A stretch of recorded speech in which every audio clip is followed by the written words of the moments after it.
This is Alicia Herder. She's going to be talking about gruesome playground injuries. So what made you pick gruesome playground injuries? Gruesome was the first play I actually read, so that was really lucky.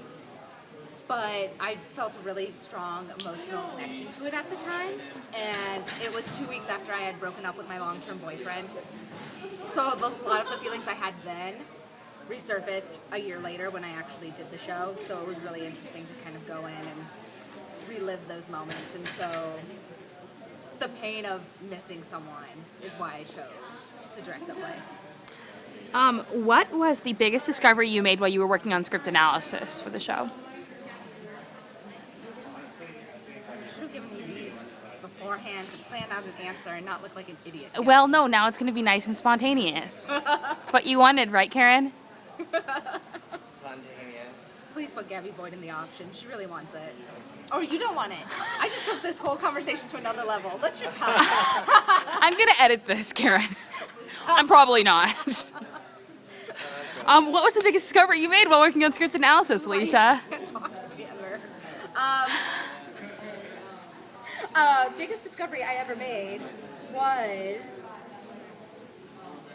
What was it? Oh, I think it was with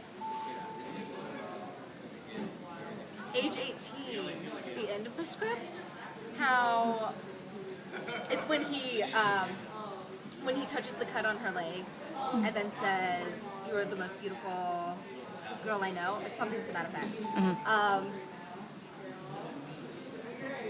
Like, I've read some productions and it's just kind of been like, it just kind of ends. But I thought it had more of a tone, like maybe they were about to have their first sexual experience with each other, or maybe it was about to lead to something more. And so that's where I told them to go in for the kiss.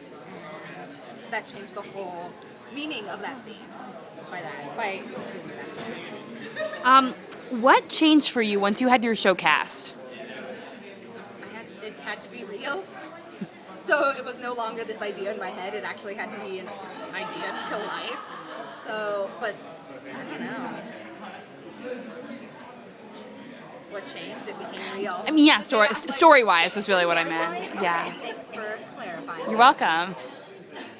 Well, I mean, it became less about me and it became not more about their interpretation, but their interpretation was included into it, and so it became more of a collaboration process. So my whole, like, I see things as this. They would bring something new and be like, oh, or we could do that, and it was the same effect. What was the biggest challenge you faced?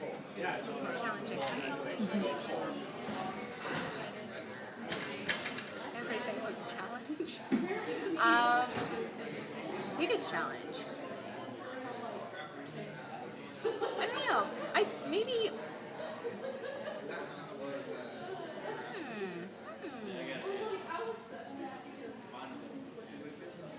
I think the biggest challenge was getting the actors to the point that they needed to be in each scene, and also working with age, because it goes through ages 8 through 38. None of us know how to be 38 at all. So it was kind of difficult trying to have a whole different mindset, or you'd act completely, well, I mean, you could be completely different by that age. Like, I don't know, like, I can't bring that experience into it. So I think the hardest part was working on the ages and differentiating age 8, 18, 22, 28, 38, all of these. It's crazy. And what was the biggest thing you learned from the process? I think I just learned how to communicate with actors better, and I think I learned how to become a better leader. Cool. Thanks, Alicia.